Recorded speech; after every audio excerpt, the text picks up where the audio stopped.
habíamos anotado algunos conceptos. Y el UML es una metodología para hacer diseños de sistemas de información. Voy a apagar la cámara para que no les gaste más megas. Ya, venga.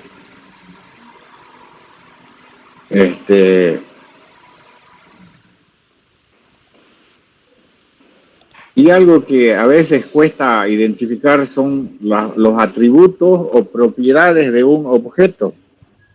Y en realidad, los atributos o propiedades son aspectos que definen un objeto o una cosa o algo que es fuente de información.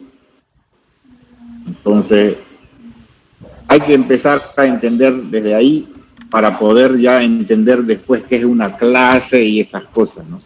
Cuando uno modela un sistema de información, en el fruto del análisis, uno identifica estas cosas con sus atributos, y si encontramos cosas, objetos con atributos parecidos, entonces se los agrupa y esa agrupación se llama clase. Ya, entonces lo que primero que hemos hecho es identificar, o mejor dicho, aprender los conceptos sobre el UML. Y el UML es una herramienta, una metodología ampliamente usada en el mundo, la más usada para hacer modelos de sistemas, para diseñar sistemas. Yo con esta herramienta lo que puedo hacer es mostrar a otras personas cómo va a quedar el sistema, cómo va a actuar, y los muestro a través de los diagramas. Y estos diagramas, ¿qué son? Los diagramas no es otra cosa que un conjunto de elementos gráficos que están relacionados uno con otro y que cada elemento gráfico me dice algo, ¿no? Eso es, nada más. Entonces veámoslo así. Nos habíamos dicho por qué era importante hacer un modelo. Nosotros nos modelamos para tener una idea del sistema, para visualizar el sistema, cómo va a quedar. Acá decía, para especificar, construir, documentar los objetos del sistema. Con esta herramienta yo puedo hacer todas estas cosas: documentar, construir, mostrar cómo va a quedar un sistema de información. Es como hacer el plano de una casa, es hacer esto de acá. Entonces ustedes ya saben que cualquier aplicación que vean, sistema, ha pasado por esta etapa del modelado. Uno generalmente hace uno o dos diagramas, los más utilizados: el diagrama de clase, el diagrama de casos de uso, el diagrama de actividades. Y dependiendo qué es lo que estoy haciendo, utilizo el diagrama que más se me ajusta a las necesidades, ¿no? Entonces, si estoy modelando, por ejemplo, una máquina, un horno microondas, digamos, cómo va a funcionar, hacen un modelo igual del software, de cómo va a funcionar el microondas. ¿Qué pasa, por ejemplo, si yo estoy calentando algo en el microondas y viene alguien y abre la puerta sin que haya terminado, digamos? ¿Qué sucede ahí? Entonces, obviamente nosotros sabemos que se apaga, pero esas cosas no es que se las conversa y ya así se define, ¿no? Se modela y se muestra, se documenta esas cosas. Por ejemplo, algo sencillo, la heladera, cuando uno la deja abierta a cierto tiempo, empieza a sonar una alarma. Entonces, pero eso también es fruto de un modelo, porque hay un software empotrado ahí en esas máquinas, y que para poder mostrar cómo funciona, se ha tenido que usar un modelo de cómo va a funcionar. Entonces, háganse la idea de que todos los sistemas, software, aplicaciones que nosotros vemos, pasan por una etapa de modelado, y esa etapa es en el diseño, ¿ya? Donde uno aplica conocimiento, y generalmente las herramientas de modelado lo que me ayudan es a poder, es como tener un lenguaje común entre diferentes personas que no nos conocemos o no nos entendemos, digamos. Por ejemplo, si yo hago un sistema contable, yo no estoy preparado, no tengo la preparación contable de saber, por ejemplo, las normas, las teorías o conceptos de o cómo se deprecia un activo fijo, cómo se hace los estados de resultados, qué cuentas se agrupan. Entonces, eso lo conoce un contador, un auditor. Y si yo hago un sistema, para que él me entienda, yo utilizo un modelo que lo puede él entender a través de los gráficos, ¿no?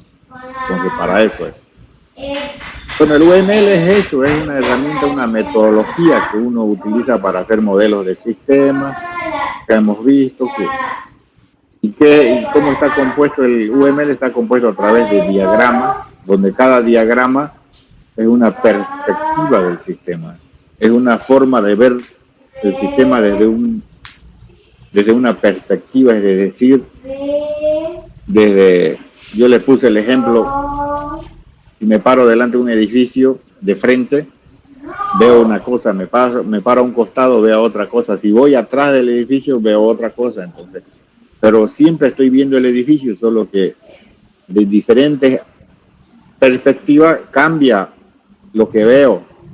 En sí es el mismo objeto, pero hay diferentes perspectivas. Entonces los diagramas del UML es eso, me muestran el sistema de diferentes perspectivas. Ya habíamos dicho que los diagramas estaban divididos en dos, en estructura, en modelos de estructura y modelos de comportamiento. Y el de estructura lo que me decía era cómo estaba organizada o estructurada internamente el sistema. Es como decir, es como, haciendo una analogía, es como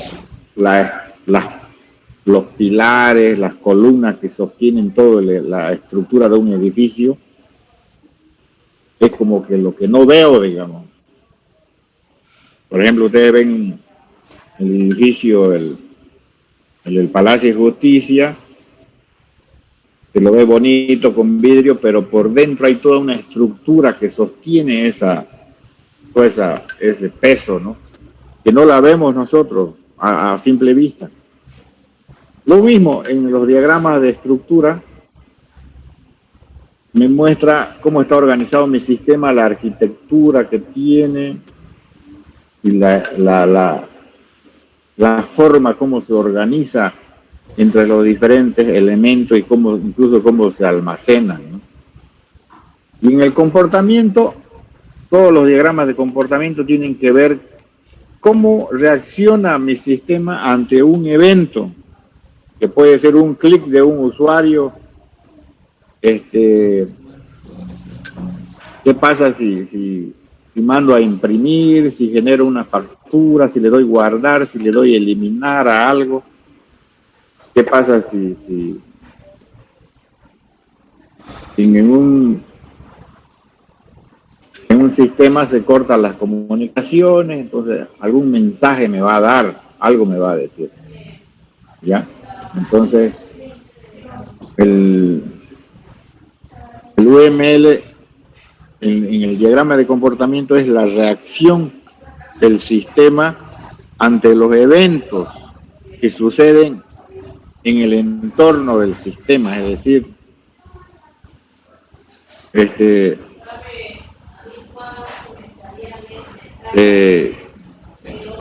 como le digo, cuando yo digo evento, significa algo que sucede en cualquier momento. ¿Cómo reacciona el sistema? ¿qué hace? Entonces, esos son los diagramas de comportamiento.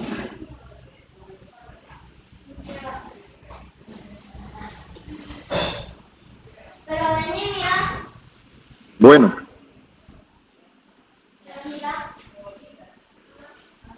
habíamos dicho de qué estaba compuesto.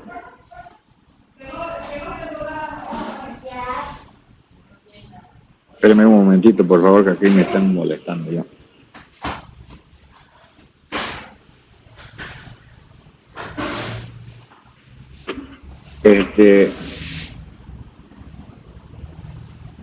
Bueno, estos son conceptos que todo el conjunto de diagramas, los gráficos se llaman artefactos en UML.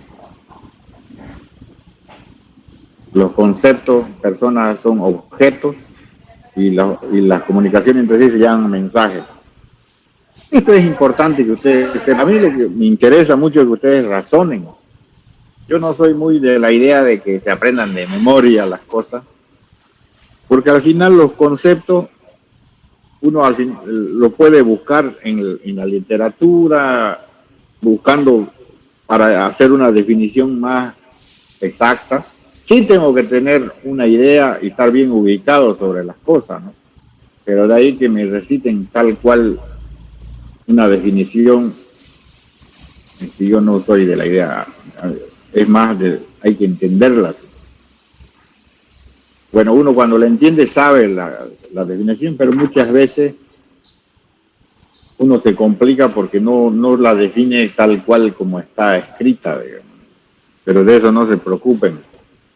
Lo que sí tienen que aprender es a usar la lógica, a razonar, a poder identificar los atributos, las clases, porque al final el concepto uno lo encuentra ahí escrito en algún lugar y lo puede repasar en cualquier momento.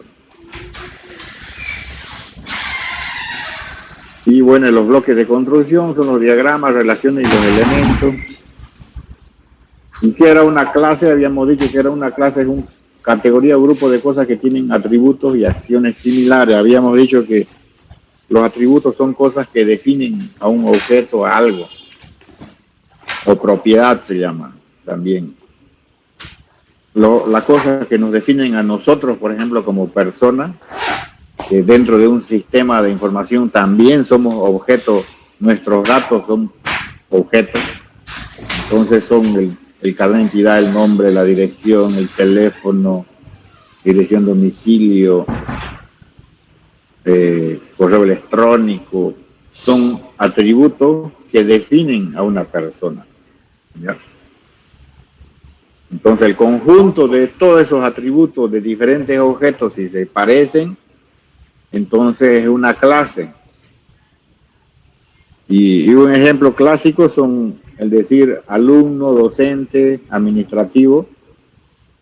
Los tres tienen atributos similares, porque tienen un nombre, un apellido, una dirección de domicilio, dirección de trabajo, tienen una dirección de correo electrónico, y solo una parte, algún atributo es el rol o el que varía de uno de otro. Entonces, ahí yo digo, va a ser una clase, esos tres lo voy a convertir en una clase que se va a llamar persona, digamos. Lo mismo pasa en un sistema de una empresa, el cliente, el proveedor, el empleado, tienen atributos similares igual. Entonces yo puedo crearme una clase persona. Por ejemplo, si tengo productos uno es, por ejemplo, hojas, papel, bond, otras tengo materia prima para hacer el cemento, por ejemplo. Se diferencian los productos, pero al final los atributos que los componen son los mismos, tienen un nombre, un código, una descripción. Entonces yo me creo una clase producto que se llama. Y así, y así puedo ir identificando. Entonces la capacidad mía como analista va a ser en identificar estas cosas y decir, esto va a ser una clase. Y es clave eso porque eso afecta incluso hasta en la programación, me facilita la programación. Puedo hacer un solo formulario de recolección de datos de una persona y solo va a cambiar el rol que le toca a cada persona dentro de un sistema, ¿no? Y bueno, acá la clase se representaba con un rectángulo dividido con el título. En el segundo grupo más grande van los atributos y en el tercero van las acciones o métodos que se llama ya en programación. Y un objeto es una instancia de una clase. Eso es un objeto. Cuando yo digo instancia es uno solo. Una clase puede tener miles de objetos, pero una instancia es un solo objeto de una clase, es decir, uno que es único y no se repite. Yo le había puesto, si yo tengo una clase de alumno y esa clase hace referencia a los alumnos de la carrera de ofimática, un objeto de esa clase va a ser uno de ustedes, uno solo, no dos, uno nomás. Entonces, y ese uno es el que se identifica a qué clase pertenece y tiene sus propios atributos que no se repite, o sea, no hay otro igual que un objeto. Es como decir, yo tengo una clase teléfono, número de teléfono, y una instancia de esa clase es un número cualquiera. Entonces ese número va a ser único, no se va a repetir. Si tuvieran alguna duda, por favor me cortan, me preguntan, ya. Esto es importante que lo entiendan, porque es clave entender esto para poder después hacer los modelos. Por ejemplo, yo entendiendo bien la parte de los objetos, puedo identificar bien la participación o la cardinalidad entre dos clases. La cardinalidad es el número de objetos que se relacionan con los objetos de otra clase. Es decir, lo vamos a ver más adelante eso. Pero es importante identificarlo, saber a qué se refiere. Si yo tengo la clase computadora del laboratorio, de un laboratorio de la Politécnica, un objeto de esa clase, ¿cuál sería? A ver, le pregunto.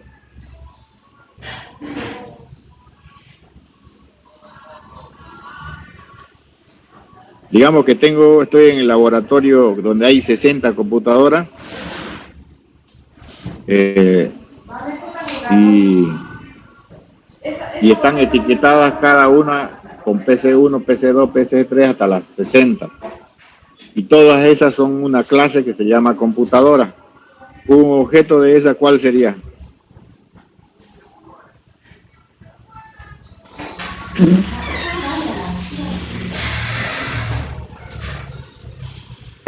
¿Una PC?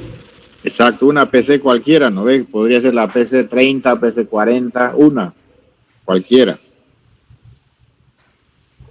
Entonces, el objeto es una instancia es uno solo, por favor, entiéndanlo bien. Y si no lo entienden, díganmelo, por favor, no se queden.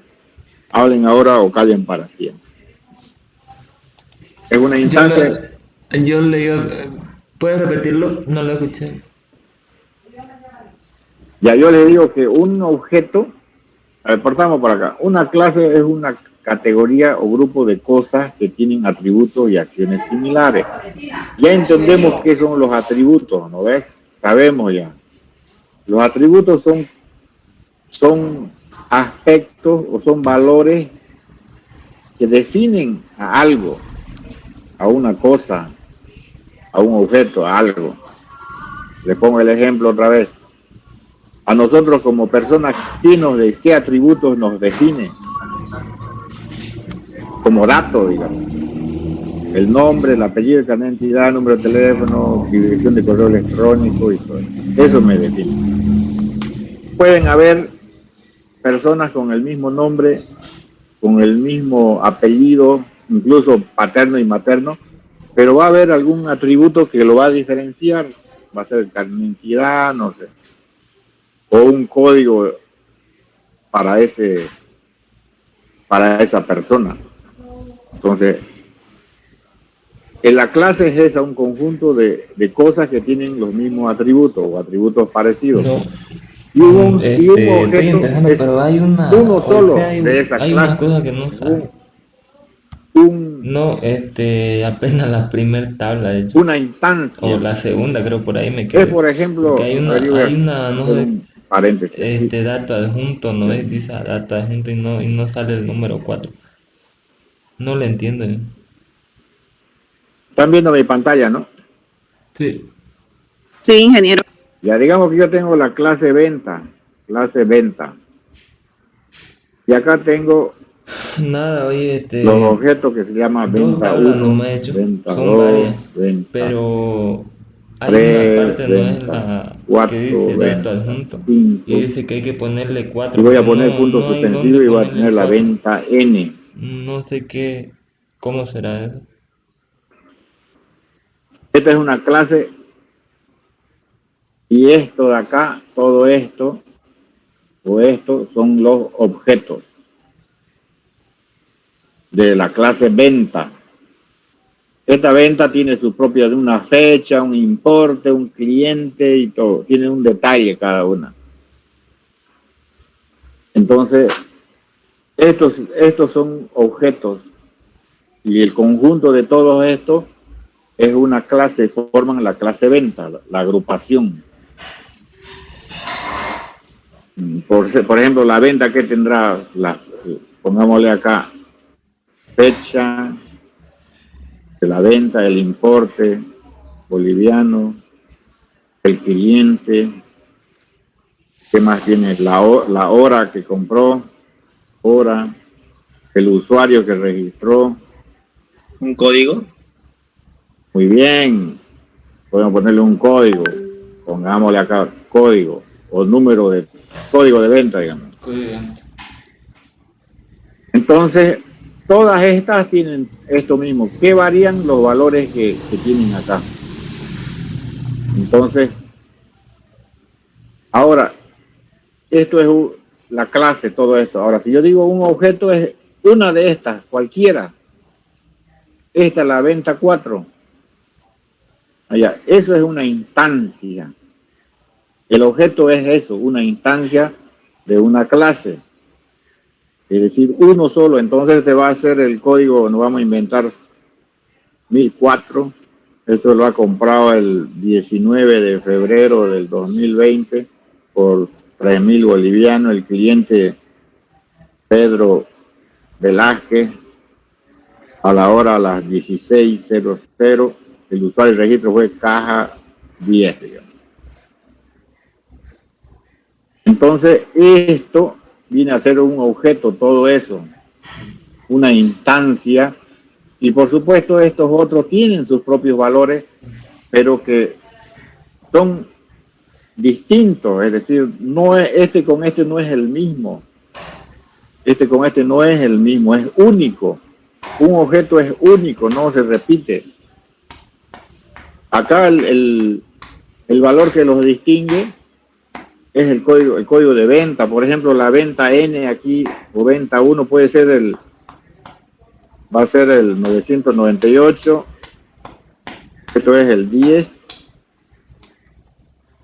2021 estamos, ¿no? Del año pasado estoy viendo. No importa. 2021. Esto digamos que sean 1500. Incluso puede ser el mismo cliente. Puede ser a la misma hora y el mismo usuario. Pero ¿qué varía? Este varía. Y esto vendría a ser otro objeto. Esto varía, esto varía. E incluso podría ser el mismo importe si quiero. La misma hora, pero ya es de otro día. Entonces, esta venta con esta de acá no es del mismo, son diferentes. Y un objeto es una instancia, uno solo, agarro cualquiera, ese es un objeto. Ya, es una instancia de una clase. ¿Y cómo se representa de esta forma? Hay un diagrama de objetos que nosotros no la hacemos esto de acá, pero que se representa de esa forma, ya. Entonces ahí veíamos cómo se representa en el modelo orientado a objetos las clases de esa forma. Incluso las flechas son válidas, así tienen que ir con flechas para decir esta clase tiene una clase general que se llama vehículo, esta clase igual apunta a ello. Después vamos a ver más adelante eso. Y los casos de uso viene a ser las acciones, o sea, un conjunto de acciones que tienen un principio y fin, es decir, pongámosle así, un diagrama de caso de uso es un proceso que tiene un inicio y fin. ¿Y quién inicia? Un actor se llama esto de acá. El caso de uso por sí solo no es automático. Alguien lo inicia. Y ese alguien es el actor. Y este actor puede ser una persona, una máquina, o puede ser un software o información, digamos, podría ser. Por ejemplo, los cajeros automáticos que hay en toda la ciudad, en todas las calles, inician casos de uso, pero son máquinas. Es como un cajero que nos atienden en el banco, pero ellos tienen casos de uso, retirar dinero, retiro, tiene otro depósito, va a tener otro consulta, y este es el cajero automático que inicia en los casos de uso. Entonces los casos de uso es una secuencia de acciones, obviamente vistas desde el usuario, pero que tiene un inicio y un fin. Es un proceso que tiene un inicio y un fin. Y que por sí solo el caso de uso no hace nada, alguien tiene que iniciarlo, y ese alguien se llama actor. Los diagramas de estado, habíamos visto esto, bueno, y acá le había pedido una tarea que me olvidé subirla y se la puse para el jueves, que me hagan una investigación y un resumen de qué hace este diagrama, este de acá. Hay en internet, hay bastante información, e incluso en el libro que le he puesto hay igual mucha información. Sus conceptos, ¿no? Sí, sus conceptos. Bueno, vamos a seguir. Quiero yo terminar esto porque quiero entrar ya a la práctica. Ya nos está pisando el tiempo. Bueno, ahora vamos a ver lo que se llama, bueno, acá el título está mal, requerimiento, y voy a poner y diagrama de casos de uso.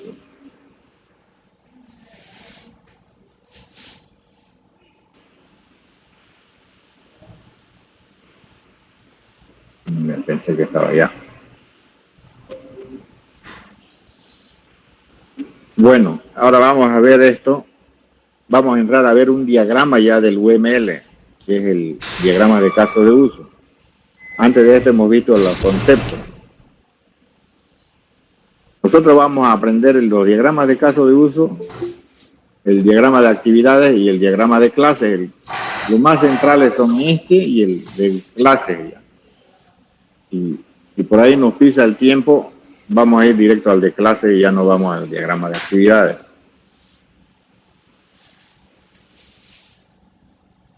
Le voy a explicar así esto de que cuando uno hace un sistema de información o implementa, no necesariamente va a ser exitoso, es decir, Supongamos que nosotros como clase de análisis decidimos hacer un sistema entre toditos.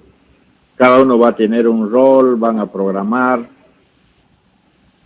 y supongamos que vamos a hacer el sistema, la aplicación móvil para hacer las consultas, inscripciones de materia, notificaciones de notas en el celular.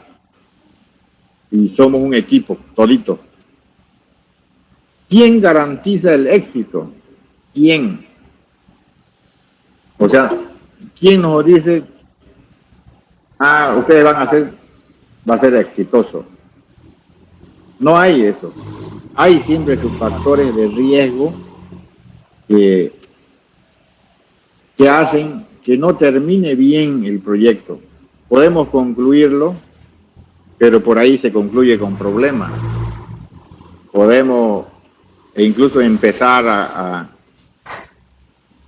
trabajar y por ahí hemos comprado computadoras, a las personas, a todos nosotros nos van a pagar un sueldo mientras dure el desarrollo. Entonces puede que por varios factores al final no lo terminemos, digamos. Decidamos ya no continuar porque hemos tardado mucho tiempo, porque mucho dinero se está gastando y al final no se hizo nada, hemos dejado a media. Es como empezar a construir y no terminar la casa. Sucede eso en la realidad. Hay muchos casos en que las empresas han empezado un software, ya sea que lo hayan comprado o lo hayan desarrollado, no lo terminan o fracasan por diferentes razones. Entonces, el hecho de que uno empiece un software no significa el desarrollo de un sistema no significa que lo vamos a terminar y va a ser exitoso, no. Obviamente hay que trabajar para que sea exitoso, pero a veces hay factores que escapan a nuestras manos y fallamos. Es como nosotros, por ejemplo, ustedes, nadie piensa que no vayan a concluir la carrera, por ejemplo. Uno entra y está con esa idea, pero ¿quién garantiza que sí o sí vamos a salir? Son ustedes mismos, pero por ahí, pongámosle así, se casan en el transcurso de la carrera y por ahí llegan los hijos. Y a veces uno quiere controlarlo, pero no puede controlar esas situaciones. Entonces hacen que nuestro camino se desvíe, digamos, un poco. Y ya no cumpla con mi objetivo. Tal vez voy a cumplirlo con más tiempo. Pero ya perdí el recurso tiempo, que se llama. Ya tomé más tiempo para hacer. Entonces, en los sistemas sucede lo mismo. Hay factores que hacen que uno fracase. Y acá están los temas, digamos. ¿Por qué fracasan? Por falta de recursos, falta de soporte, por requisitos o especificaciones que no son claras, digamos, o que cambian las personas. El usuario no involucrado, esto es igual importante. Hay gente que no le pone la atención o el tiempo que necesita para que un proyecto arranque o funcione. Otros son las expectativas no realistas, eso se refiere a que por ahí se promete que va a hacer todo el sistema y en realidad o no me atreví a decirle eso, no se puede hacer al cliente. Entonces hay que especificar bien las cosas. Es por eso que surge, aquí por ejemplo hay un gráfico que es interesante, de que el usuario, el cliente quiere una hamaca colgada de un árbol con 3 tablitas, eso es lo que quiere. Eso es lo que quería. Le pide así, quiero esto que sea así para subir, no se sentaron. Así entiende el líder del proyecto como esto. El analista del sistema lo ve así. El enfoque del programador, El consultor externo, nos faltan los consultores, ¿cómo recomiendan? La documentación del proyecto no hay. Realmente pasa eso a veces, por tiempo no se hace. Cuando ya se pone en marcha el proyecto, es la implementación, el presupuesto, que hemos gastado un montón de plata, el soporte no hay, y lo que realmente el cliente necesitaba, digamos. Lejano. Y entonces, ¿por qué hablamos de requerimientos? Porque los requerimientos son la base de los casos de uso. Con los requerimientos surgen los casos de uso, es decir, un caso de uso, por ejemplo, que les ponía aquí al principio, en el otro tema, es que, ya no lo tengo acá, pues no lo guardé.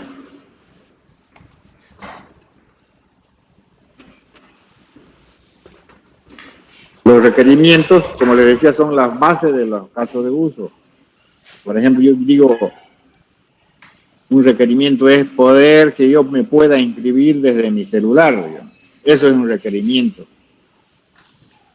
Entonces, y ese requerimiento se va a convertir en un caso de uso del sistema, que se va a llamar inscripción vía web a través de una aplicación móvil, digo.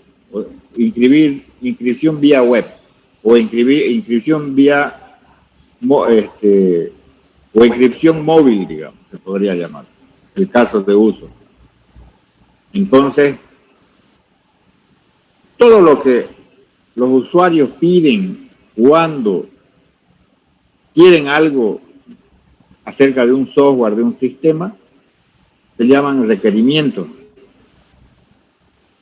Es decir, todo lo que yo exijo como cliente es un requerimiento para los que desarrollan.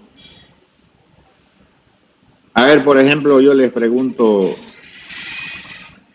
en el WhatsApp, ¿a ustedes qué les gustaría que haga el WhatsApp que no hace ahorita, por ejemplo?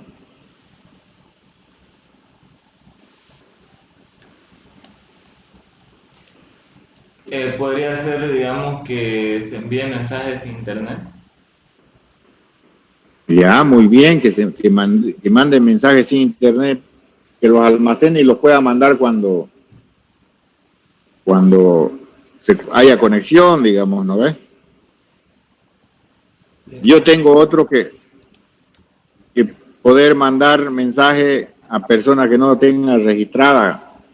Obviamente, si me comparten el contacto, puedo mandarle, pero si es una persona, mándame un WhatsApp. ¿Ya cuál es tu número? 770-45-680.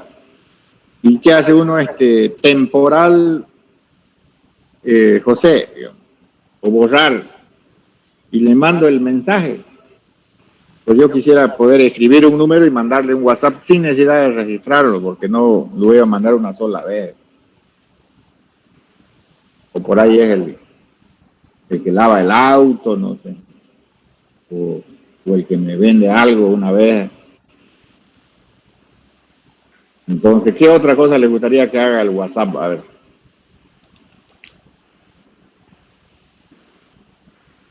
Otra sería que envíe archivos o documentos pesados que pesen por lo menos 1 giga o más, y que se pueda recibir, digamos, el otro al que está enviando. Muy bien, de eso son requerimientos. Y si él fuera un cliente que está poniendo, si Cristian es, ¿no? Si fuera un cliente que está poniendo dinero para el proyecto, él le exige eso. Yo quiero que sea así. Entonces el otro, los que desarrollan el sistema, eso lo que él pide es un requerimiento para ellos. Lo anotan. Yo podría igual por decir, yo quiero que el WhatsApp me avise cuando sacan captura de pantalla a mis conversaciones, digamos. Que me avisen, porque a veces lo usan para extorsionar. Pero o para hacer daño, digamos, ¿no? Entonces quisiera que, si yo tengo una conversación con alguien y que le hace una captura de pantalla, que ¡ping! Me mande un mensaje, ha sacado una captura de pantalla de eso. Quisiera, igual si reenvían algo que yo, ahora me avisa, ¿no? Pero lleva un control más en los grupos, pero si yo mando un mensaje que me avise si ha sido reenviado, no sé si hace eso. Entonces, ¿y de cómo nacen los requerimientos? De las necesidades, es decir, alguien necesita algo y uno dice, quisiera que el sistema haga esto, y esa necesidad al final se convierte en un problema. Dice cuando uno tiene un problema, lo que uno debe concentrarse es en la solución, no en el problema, en buscar la solución.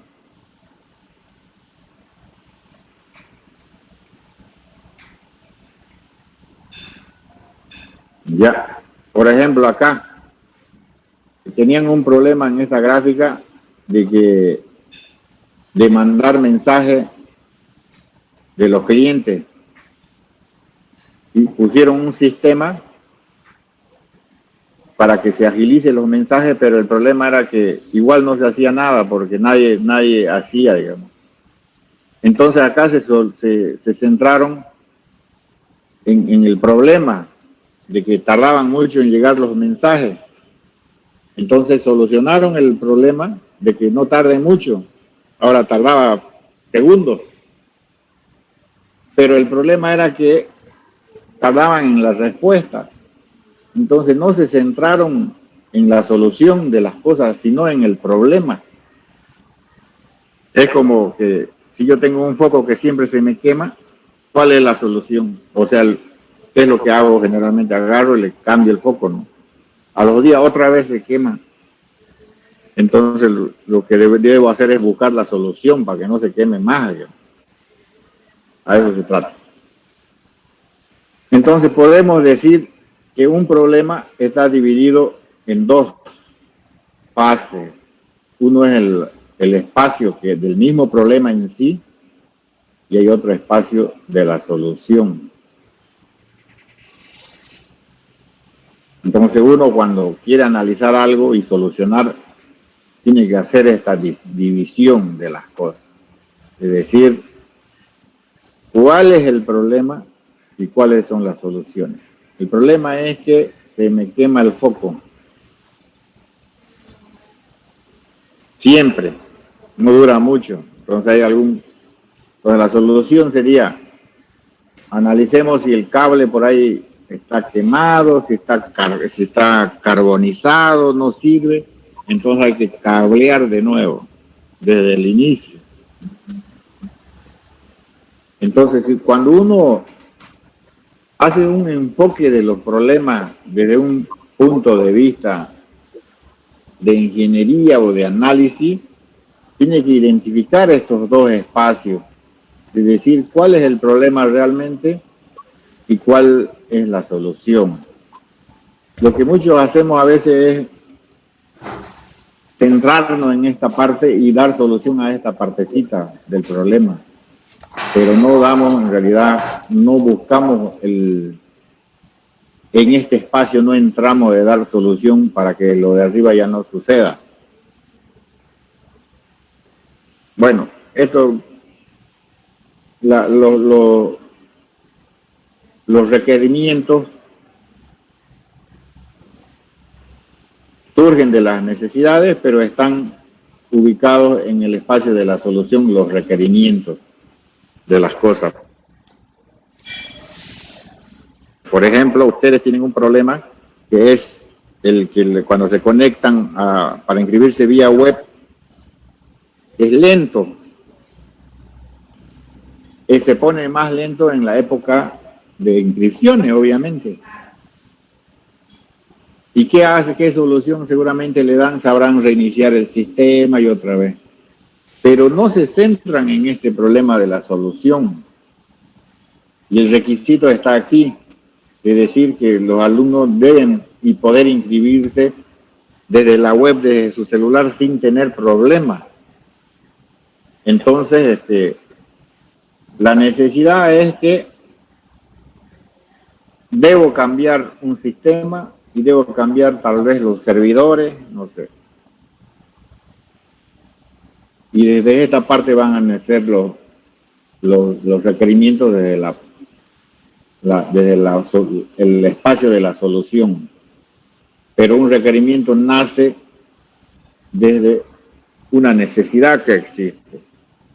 Esto no quiero confundirle, yo se los pongo en consideración para que tengan una idea de cómo se enfocan los problemas para hacer después requerimientos, digamos.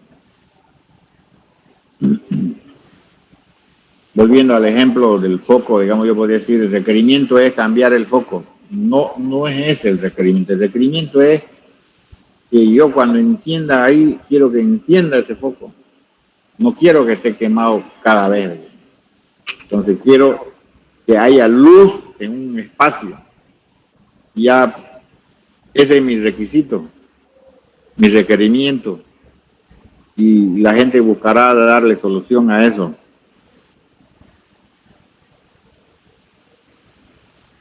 Por ejemplo, acá yo les puse sobre lo que veníamos hablando, el problema, los procesos de matrícula en los cursos y de procesamiento de nota, ese es el problema. ¿Qué afecta?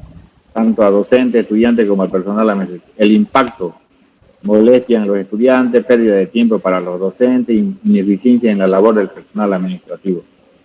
Una solución, mejorar la eficiencia de ambos procesos, evitando molestia y pérdida de tiempo tanto a estudiantes como a Eso es un ejemplo de un problema y cuál es el problema y cuál debería ser la solución. Ahora acá, la necesidad del estudiante es, no quiero viajar hasta la Facultad Politécnica para inscribirme o para saber mis notas. No quiero viajar hasta la facultad para inscribirme. Y el docente, no quiero ir yo hasta la facultad para publicar notas, podría hacerlo desde la web. Son necesidades estas de aquí. Y las soluciones vendrían a ser, el sistema debe permitir al estudiante consultar las notas remotamente. El sistema tendrá una aplicación móvil y una interfaz web también. El sistema debe permitir también al estudiante inscribirse remotamente, sin problemas, sin tener que se cuelgue y hacerlo a la primera, digamos, es decir, no volver a intentar. Entonces, ante todo esto, ¿qué es un requerimiento? El requerimiento es una condición o capacidad a la que debe ajustarse el sistema que se construye. Es decir, lo que yo pido, cuando el sistema esté construido, para él va a ser una capacidad que va a tener lo que yo le estoy pidiendo. Yo le estoy pidiendo poder inscribirme remotamente. Ese es mi requerimiento. Entonces, cuando el sistema esté construido, va a ser capaz de inscribir remotamente a los alumnos. Entonces, se puede definir así que un requerimiento es una condición o capacidad a la que debe ajustarse el sistema o el software que uno construye. Es una capacidad que debe tener el sistema. El sistema debe ser capaz de inscribir remotamente, de publicar las notas remotamente, de que cuando yo publique las notas de los alumnos, que le llegue una notificación como le llega el WhatsApp a su celular donde diga su nota de análisis es tanto. O sea, se anticipe a su consulta y él ya de ahí pueda entrar y ver el detalle tal vez. Entonces todas esas cosas en algún momento han sido requerimientos de alguien y ese requerimiento se convirtió en una capacidad del sistema Entonces, para dejarlo claro, el requerimiento es una condición o capacidad que el sistema debe tener. Eso es. Eso es un requerimiento, es una condición o capacidad que el sistema debe tener, el sistema de información o software que uno está haciendo. Eso es un requerimiento. Bueno, acá hay otras definiciones que son estándares, podemos decir. Esta es una norma, una institución estándar que define las cosas. ¿Qué es un requerimiento? Una condición o capacidad necesaria para un usuario para resolver un problema o conseguir un objetivo. Otra tenemos una condición o capacidad que debe reunir o poseer un sistema o componente de un sistema para satisfacer un contrato estándar, especificación u otro documento formalmente impuesto. Una representación documentada de una buena. Pero nosotros nos quedemos con esto, que es una condición o capacidad que un sistema debe tener. Eso es un requerimiento, para no complicarse más. Ahora hay diferentes clases de requerimientos, hay de funcionalidad, de capacidad de uso, de confiabilidad, de desempeño, de capacidad de soporte. Esto hablando desde un punto de vista de análisis y sistema de información, este concepto, ¿no? Ahora tenemos funcional, por ejemplo, es un requerimiento que describe qué debe hacer el sistema respecto a su entorno. Entonces, acá se aclara algo. Los requerimientos funcionales se capturan con los casos de uso, con el diagrama que nosotros que vamos a aprender. Con eso se captura, con el requerimiento funcional. Se representa con los casos de uso. O podríamos decir que los requerimientos funcionales son la base para hacer el diagrama de caso de uso. ¿Y qué es un requerimiento funcional? Es un requerimiento que describe qué debe hacer el sistema respecto a su entorno. Es decir, yo quiero inscribirme remotamente.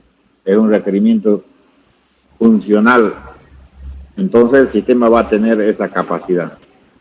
Quiero que el sistema me mande notificaciones cuando las notas estén registradas. Es un requerimiento que debe tener el sistema, una capacidad que te... Acá hay requerimientos funcionales: consultar los horarios, consultar programación de los exámenes, actualizar, ver información del personal, de cada alumno, que ustedes puedan hacer eso. Registrar y modificar las notas de los estudiantes, cerrar un curso. Para los estudiantes, consultar los horarios, programación de examen, información. Estos son los requerimientos funcionales. Un requerimiento no funcional está ya más enfocado a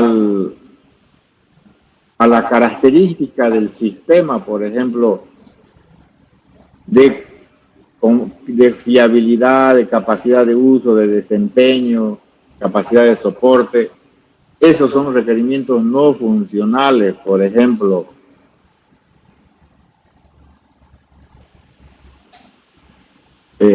No sé, consistencia de la interfaz del usuario, ayuda en línea, agentes y wizards. Los wizards son, ¿cómo se llama? Asistentes para hacer algo, y por ejemplo, para instalar una impresora, digamos, o instalar algún software. La documentación son requerimientos no funcionales. La confiabilidad, un ejemplo, el sistema estará disponible el 99% del tiempo, es un requerimiento no funcional. Son cosas que no tienen que ver con el entorno, digamos. Obviamente tienen que ver si el tema de energía, pero me refiero a que son cosas específicas del sistema propio, es decir, donde no intervienen los usuarios. Por ejemplo, el que un usuario utilice el sistema no va a hacer que aumente su grado de disponibilidad. Son cosas que no tienen nada que ver con los usuarios con el modelo, con las personas que interactúan con el sistema. Es como un vehículo, si el vehículo gasta mucha gasolina, puede que influya el conductor, pero es algo propio del vehículo, que no tiene nada que ver que si, no sé,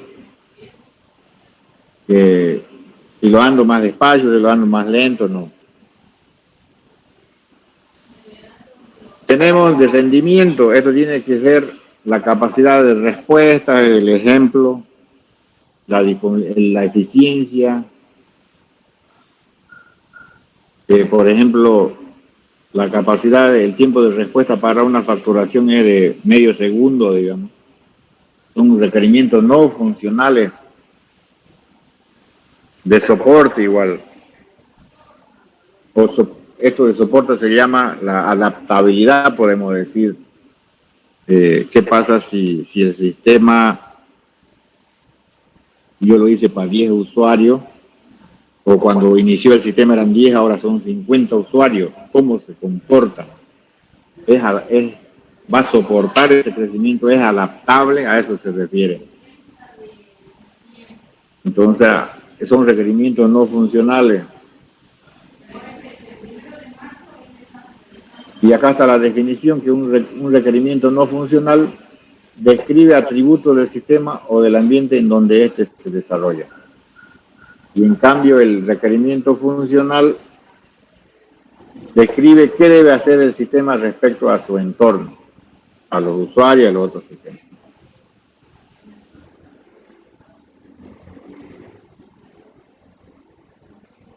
Y acá el ejemplo del requerimiento no funcional, la tasa de disponibilidad del sistema debe ser del 99%, el sistema debe tener una interfaz intuitiva y sencilla, el sistema debe disponer de una documentación, son requerimientos no funcionales. Y con eso, entonces, ¿qué representa un diagrama de casos de uso? Representa lo que hace el sistema y cómo se relaciona con su entorno. Entonces, habíamos dicho ya anteriormente que un diagrama de casos de uso era una secuencia de pasos, digamos, que tenía un principio y fin, conjunto de actividades, podemos decir, y que necesitaba de alguien que lo ejecute. Y ese alguien generalmente son los actores. ¿Qué más me hace el diagrama de caso de uso? Me representa los distintos requerimientos que hacen los usuarios de un sistema.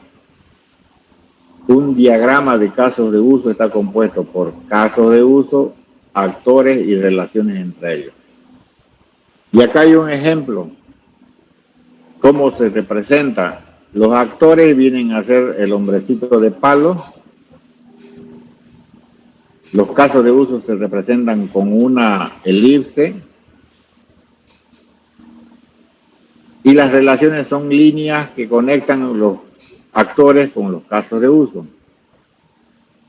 Y cuando uno hace un diagrama de casos de uso, yo pongo las fronteras del sistema, digamos, que con un cuadradito, donde digo, todo lo que está dentro es mi sistema, y lo que está afuera es mi entorno. Entonces, ahora cuando yo modelo algo, tengo que saber representarlo, por ejemplo aquí. Acá tenemos el sistema y tenemos actores. ¿Cuántos actores hay? 1, 2 y 3. El cliente y el cajero son actores externos. pero tengo un actor interno que forma parte del sistema, que es el cajero automático. Entonces, cuando yo veo esto, o un cliente ve eso, se da cuenta, entonces, este es el sistema del banco y el cajero está dentro del sistema. Y los que están fuera son estos de acá. Entonces, tengo que saber representar también, porque este cajero yo por error podría ponerlo acá afuera, digamos. Por error y por entender el concepto de que los actores están fuera, pero si dentro del análisis yo veo que esto es parte, entonces lo pongo dentro. Es una forma de representar.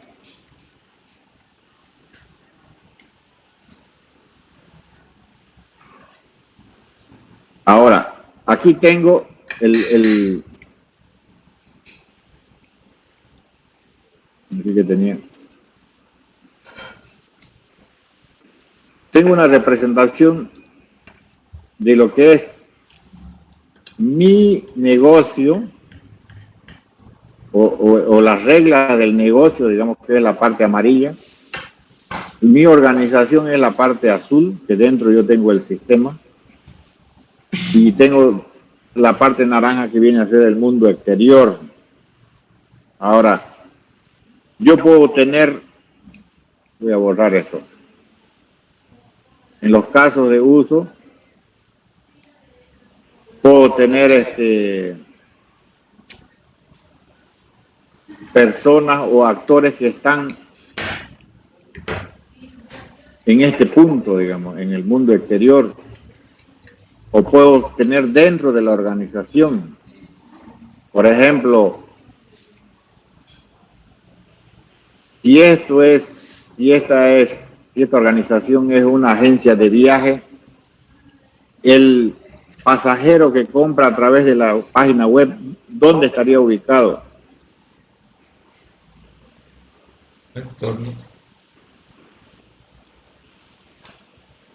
¿El mundo exterior? Muy bien, ahí estaría ubicado, ¿no? Lo voy a borrar. Ya. Entonces, si es una agencia de viaje, el pasajero estaría ubicado acá, el actor que interactúa con un caso de uso que es comprar pasaje, digamos. Pero si es un cajero o agente de la agencia de viaje y que el cliente viene a la oficina y compra, el que accede al sistema, ¿quién es?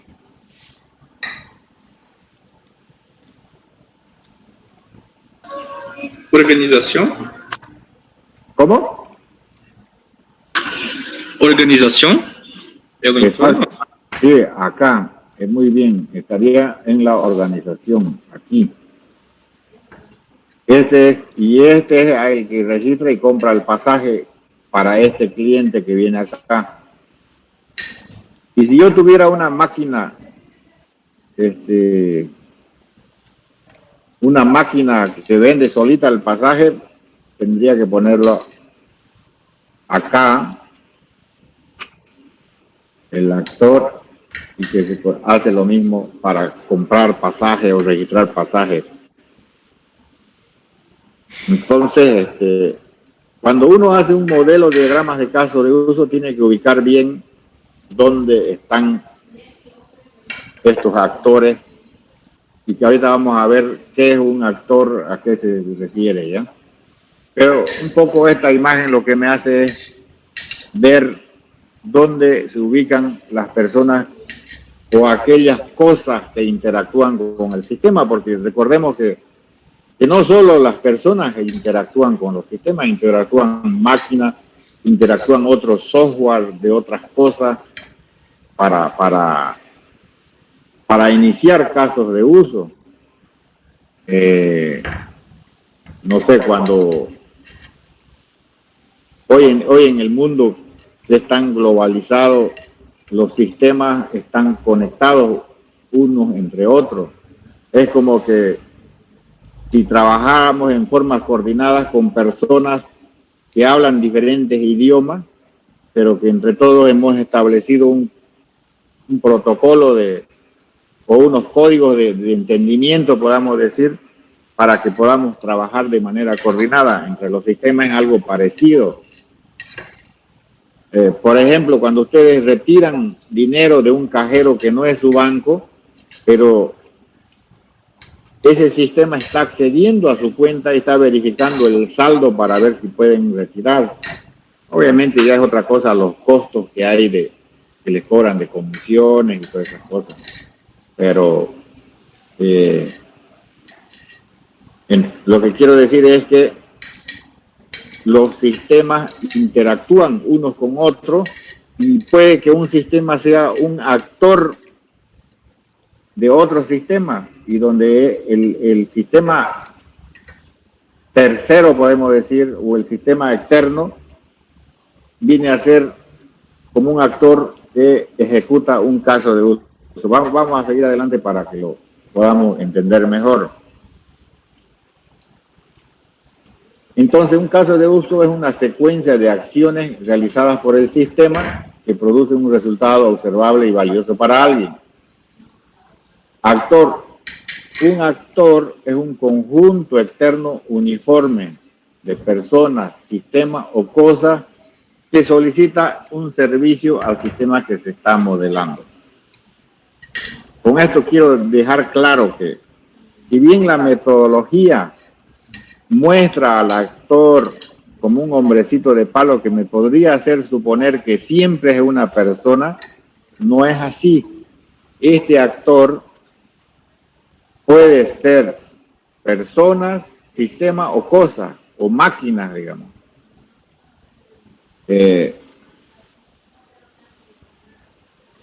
Por ejemplo, en los surtidores de combustible, las bombas vendrían a ser actores de los sistemas porque la bomba me está diciendo cuánto de gasolina voy a cargar de egreso de cuando haga una venta. Esas bombas están conectadas a un sistema comercial y ese sistema comercial tiene seguramente un módulo contable, tiene un módulo de almacenes donde ellos van controlando cuánto de combustible ingresó y cuánto se está vendiendo y cuánto tengo en mis tanques, digamos. Entonces, estas maquinarias vendrían a ser como actores del sistema.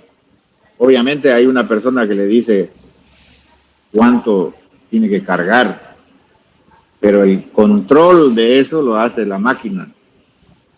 Lo que hace el usuario es poner 100 bolivianos, digamos, y el control de esos 100 es la misma máquina la que va controlando, que no tiene que sobrepasarse ese monto. Entonces el actor es algo externo al sistema que solicita un servicio, ya sea comprar pasajes de boletos de avión, inscribir materia, imprimir un informe, consultar notas, modificar datos personales.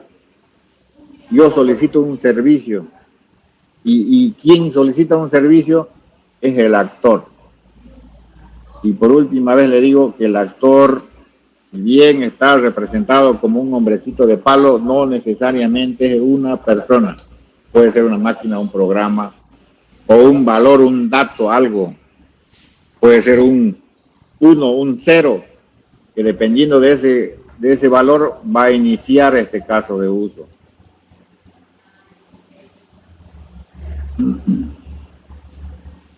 Digamos. Ahora, a la relación que existe entre un actor y un caso de uso se llama asociación. Un actor está asociado a un caso de uso. El responsable de préstamo está asociado al caso de uso, gestionar préstamo. Ahora, hay una forma como una metodología de yo mostrar cómo funciona un caso de uso y es haciendo una lista donde digo, en alquilar un artículo, el cliente indica los artículos que desea alquilar. 2, el cajero registra los artículos. 3, registra los artículos alquilados. Calcular y mostrar el precio. El cliente paga, autorizar y registrar el pago. Eso es un artículo. Ahora, por metodología, uno puede hacerle una lista simple, 1, 2, 3, 4. Pero a mí me gusta, a mí me parece más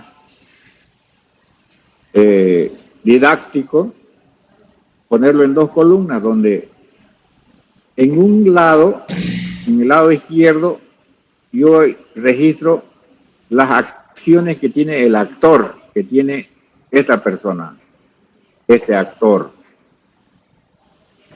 Lo que él hace, ya sea una persona, máquina, cosa, objeto o software, lo registro en la parte izquierda, en una tablita, en una tabla de 2 columnas, podemos decir.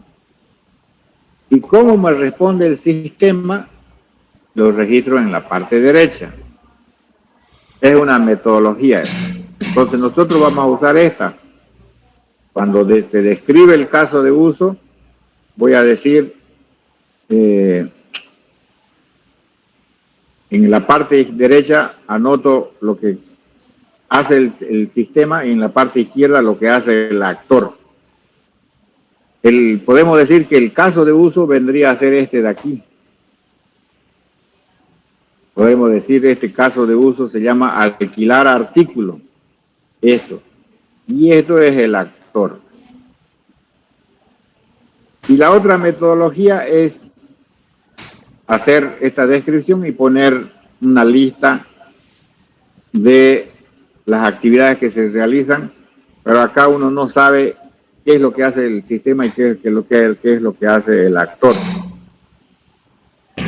Ya, acá hay una descripción de un caso de uso que es un punto de venta.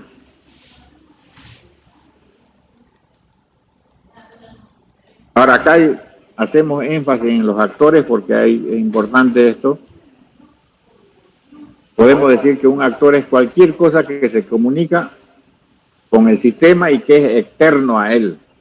Los actores son externos al sistema, es decir, si bien yo puedo, en el caso del cajero automático, puedo modelarlo para un mejor entendimiento como parte del sistema, pero en la práctica es externo a él. No estoy yo, el cajero, el que registra el pago, el que emite la factura o el que recepciona los documentos para que ustedes se inscriban,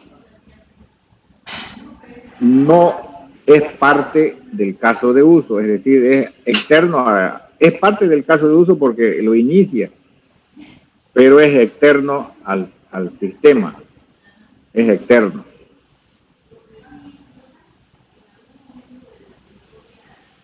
Ahora, ya hablando de los actores que no necesariamente, o sea, lo que quiero decir es que los actores pueden tener diferentes roles en un sistema. Por ejemplo, cuando en una empresa se hace una factura y la factura está mal o por decir que al momento de imprimir se trancó la impresora y se dañó la factura, yo necesito reimprimirla. Pero a veces, o generalmente, la persona que hace la facturación no está autorizada para reimprimir una factura. Tiene que pedir a alguien que lo autorice. Entonces, de alguna manera, a través de los actores, yo también represento los distintos roles que ellos están o van a realizar dentro de un sistema, es decir, el usuario puede tener un rol de autorizar reimpresión de factura. Y en el diagrama de casos de uso lo voy a representar de esa forma. Entonces, el diagrama de caso de uso también me muestra esa segregación, que puede decir funcional, que tienen los diferentes actores, ya sean estas máquinas o no, digamos, o personas o sistemas u otros sistemas. Bueno, y acá habla lo mismo, que el actor podrá desempeñar distintos papeles dependiendo del caso de uso que participe.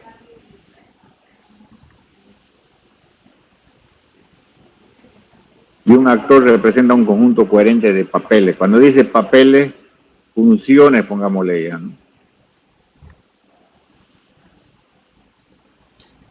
Entonces, a través de los actores yo puedo ver igual podemos ver perfiles de acceso a los sistemas. Ahora, para iniciar el caso de uso siempre lo inicia un actor, siempre. Un caso de uso no se inicia solo.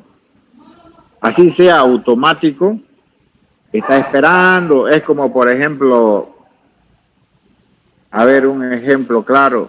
Cuando me han cortado la luz eléctrica, ya los sistemas son automáticos, no esperan que yo voy a pagar y, señor, ya pagué, por favor, puede reconectarme la energía eléctrica. Y yo, no, eso es automático. Entonces, seguramente en un sistema hay uno que dice reconectar servicio, por decir. Bueno, en el caso de la energía eléctrica, en los cortes tienen que ir y subir a los postes y hacer la conexión, pero en algún momento por ahí eso va a cambiar y va a ser automático, que va a ser mediante software el tema de la comunicación del corte. Pero en el caso del teléfono, el internet, la televisión por cable, eso es automático, que es un tema, los bloqueos son a través de software. Entonces, para ponerle un ejemplo de que siempre inicia un actor, por ahí yo voy y cancelo la factura que estaba atrasada, el sistema guarda y ese resultado de factura pagada va a ser un actor de inicio de otro caso de uso que se va a llamar reconectar servicio o habilitar el servicio. Entonces, siempre lo inicia el actor, así sean automáticos. Entonces, tomando el ejemplo de la factura de servicio de televisión o internet, cuando esa factura o cuando el estado del cliente esté ya en vigente, va a dar inicio automáticamente a un caso de uso, va a iniciar un caso de uso que se va a llamar habilitar servicio. Ahí no hay intervención humana. Y como ejemplo, el resultado el final de un caso de uso puede ser el inicio de otro, es para ponerlo claro, ¿ya? Entonces, el actor se comunica está asociado a casos de uso y se comunica con ellos para iniciarlo, para solicitar información, para modificar información, para informar al sistema que ha ocurrido algo en su entorno que le incumbe. Entonces, en esos casos, el actor se comunica con un caso de uso. Cuando ustedes van y se inscriben a través de la ventanilla haciendo cola, quien inicia el caso de uso es la persona que está recibiéndole ahí en la ventanilla los documentos para inscribirse. Él se conecta e inicia el caso de uso. ¿Ya?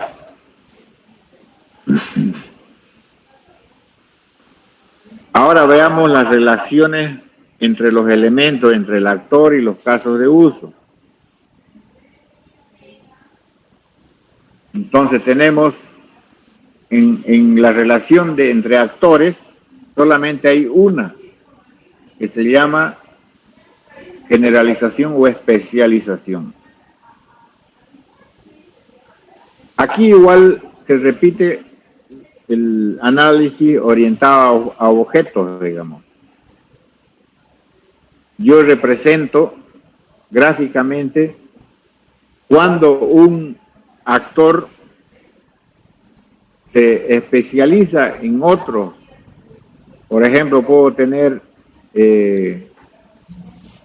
uno acá más específico que diga, este se llama usuario,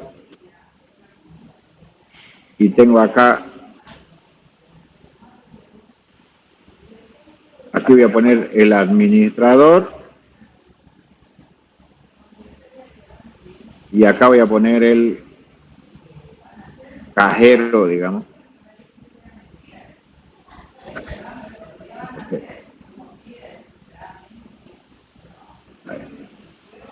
No se me sale la línea, esa no, el cajero, y hago la relación. Este es el usuario, tengo administrador y cajero. Entonces, la relación entre actores hay una sola, que se llama generalización o especialización. Y se llama así porque de un usuario especializo a otros, digamos, lo especifico, o al revés, de un usuario específico generalizo en otro. Entonces, mucho depende del enfoque o el análisis que yo haga de las cosas. Si yo analizo nombrando de abajo hacia arriba, se llama relación de generalización. Pero si analizo haciendo los enfoques de arriba hacia abajo, entonces yo digo que es una especialización. Es lo mismo, solo que en temas metodológicos, digamos, yo tengo que nombrar de la forma correcta. Y ya van a ver cuando hagamos el ejemplo ya en el programa, si yo elijo mal, la flechita cambia. Si yo, por ejemplo, relaciono a estos dos y de aquí abajo hacia arriba y pongo especialización, la fecha va a apuntar va a invertirse. Entonces, es un tema de metodología nomás, de hacer bien las cosas. Por ejemplo, tengo un usuario o un actor que se llama agente proveedor y uno es reabastecedor y el otro es recolector. Entonces, si yo digo, tengo mi usuario recolector y tengo el actor recolector y tengo otro actor reabastecedor, son actores que generalizan en un actor que se llama agente proveedor. Que estoy generalizando, estoy uniendo los dos. Pero si yo hago el análisis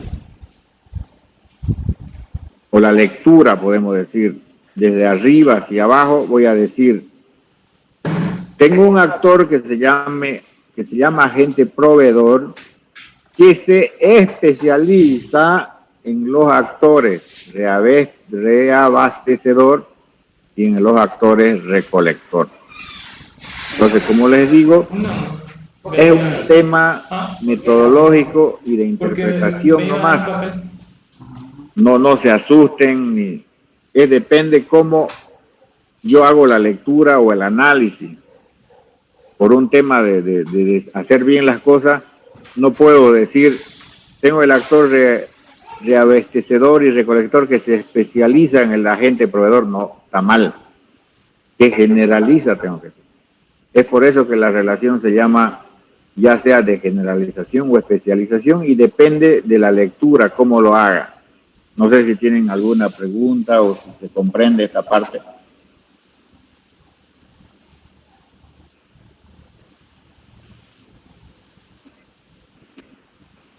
Bueno, voy a entender que sí se comprende.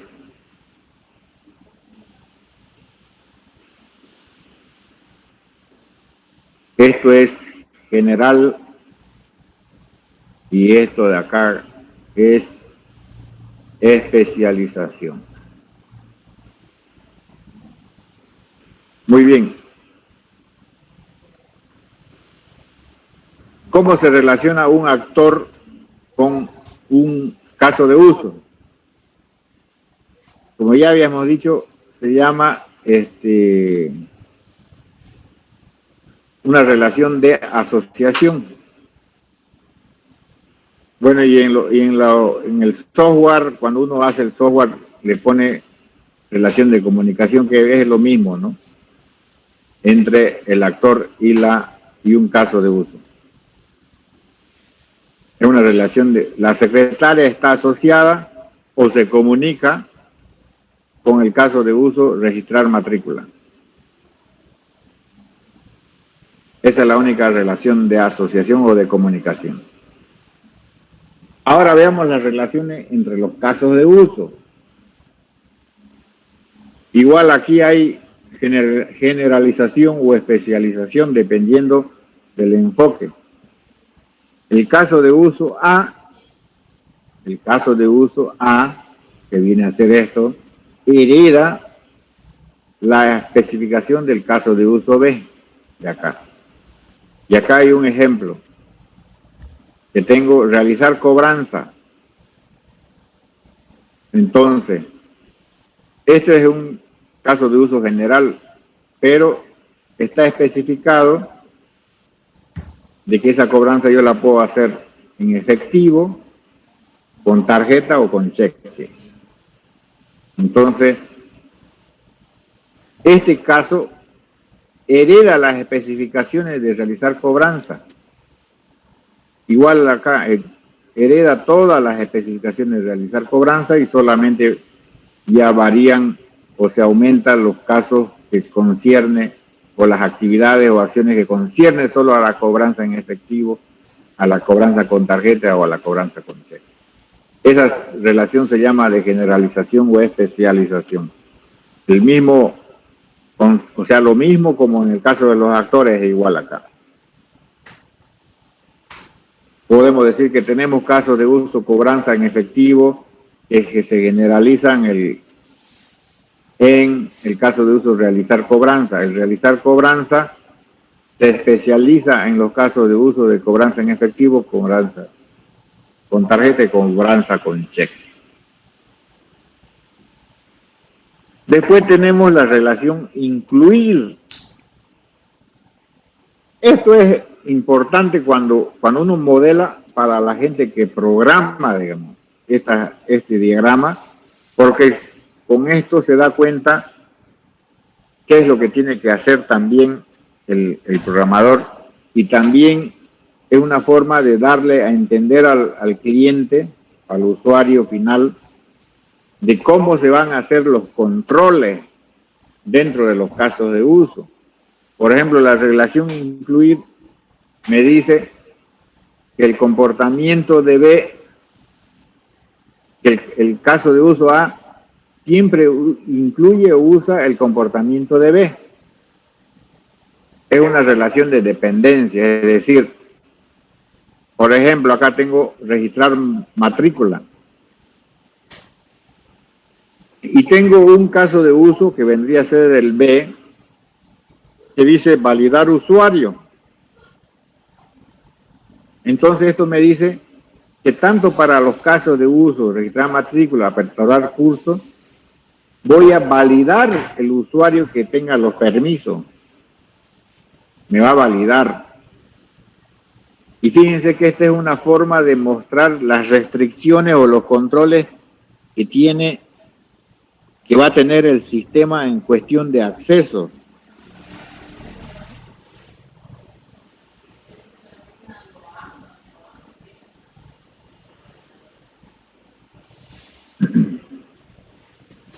Validar usuario es un caso de uso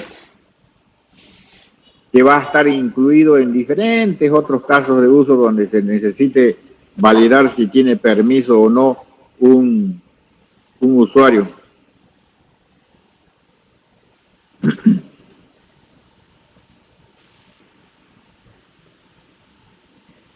¿Alguna pregunta? Ninguna, dije. Ya, sigamos entonces. Y hay otra, la última, que es la relación de extensión, donde el caso de uso A extiende al caso de uso B. Es decir, yo extiendo las características, las acciones de un caso de uso a otro caso de uso. Y hay un ejemplo tengo por ejemplo, yo tengo un caso de uso, este es el B, que es registrar matrícula, pero este registrar matrícula tiene sus restricciones en tiempo, digamos, que los sistemas igual, cuando abren los cursos, dicen las inscripciones van a ser del 15 al 30 de marzo, digamos. ¿Qué pasa si alguien por alguna razón no pudo inscribirse? Entonces, a través de otro caso de uso, voy a extender la funcionalidad de un caso de uso. Y este vendría a ser estoy extendiendo al caso de uso B, le estoy dando como más características, estoy extendiendo su capacidad, podemos decir, de hacer las cosas. Entonces, este caso de uso tal vez no toma en cuenta las restricciones que hay en este otro, en el registrar matrícula, y a través de este sí se lo hace. Entonces, vean ustedes que yo puedo modelar todas esas cosas que son habituales en el mundo real y lo puedo, a través de una metodología, yo puedo representarlo de tal manera que un cliente o las personas involucradas en un proyecto la entiendan y esté claro. Esto es importante porque uno dice, ¿qué pasa si por ejemplo, hablando ya en el tema empresarial, en los temas que suceden o las cosas que suceden en la empresa, es que a veces cierran el periodo contable y resulta que se olvidaron de hacer un asiento o una salida de almacén o un ingreso, o se olvidaron de facturar y tiene que estar en el mes anterior. ¿Y qué pasa? Yo ya he cerrado el mes. ¿Cómo voy a proceder en esos casos? Y entonces, a través de estos dibujitos, que viene a ser el diagrama de caso de uso, yo le digo, mire, no se preocupe que en esos casos va a poder usted registrar facturas o realizar transacciones en periodos cerrados. Obviamente, por ahí si yo quiero seguir mostrando cómo se llama acá, puedo hacer las líneas y decir acá validar usuario.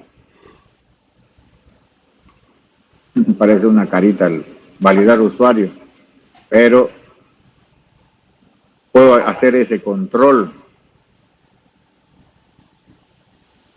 Entonces, lo importante es que uno ve que sí se pueden representar cosas gráficamente, cosas del mundo real. Acá yo estoy representando cómo se hace la adición de materia, prácticamente es eso.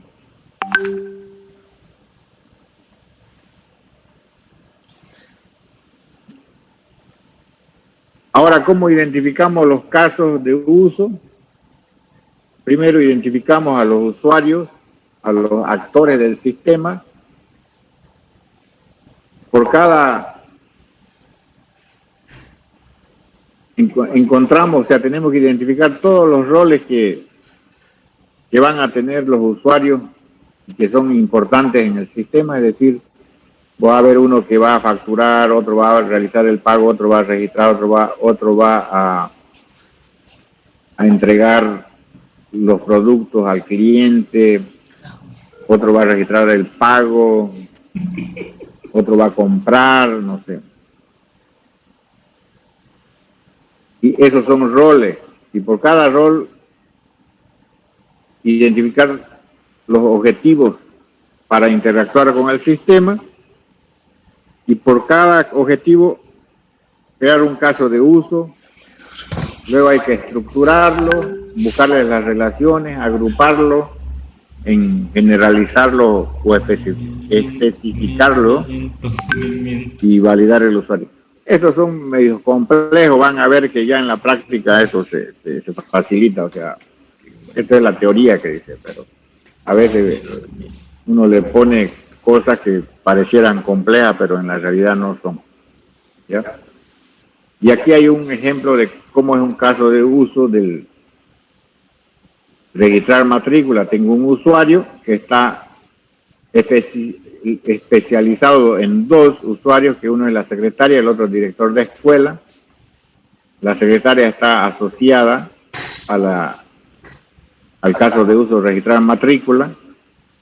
El registrar matrícula tiene una inclusión, incluye un caso de uso que se llama validar usuario y a su vez está extendido por otro caso de uso que se llama registrar matrícula extemporánea.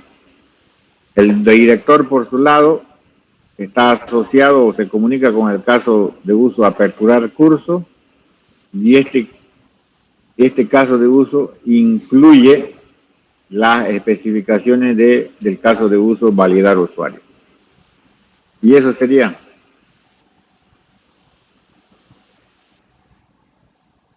Y ahí vamos a quedar. O sea, ya lo que toca de acá es esto es lo mismo.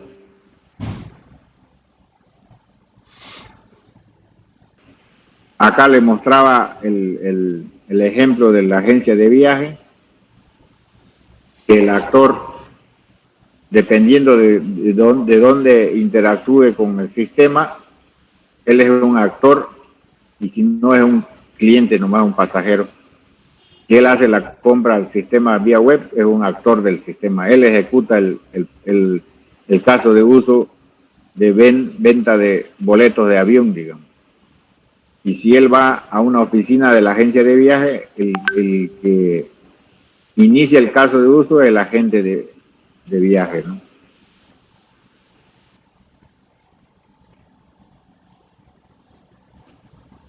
Y acá hay un ejemplo que lo vamos a hacer ya en el sistema, en la herramienta esta que vamos a utilizar el día jueves. Por eso era mi interés de que terminemos esto, porque ya estamos un poco también con el tiempo encima.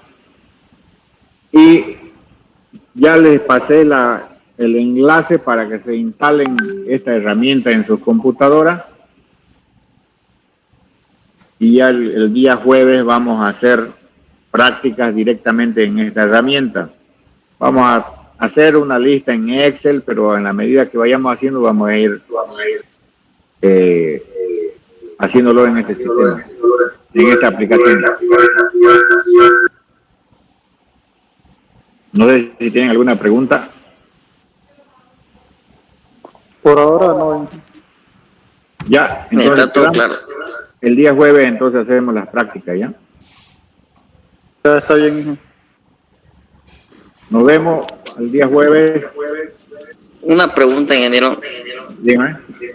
¿Qué va a pasar con los exámenes que no pudimos entregar algunos? ¿Vamos a volver a darlo o qué va a pasar? A ver, yo voy a tratar de tener las notas hasta el jueves ya, y tendríamos que ver de dar otro examen, o si no, el segundo parcial lo hacemos valer para el primero. Sí, mejor. Ya. A ver, vamos a ver cómo están las notas, ¿ya? Bueno, ingeniero. Listo. Nos vemos el jueves entonces, jóvenes. Hasta Hasta luego. luego. Hasta luego.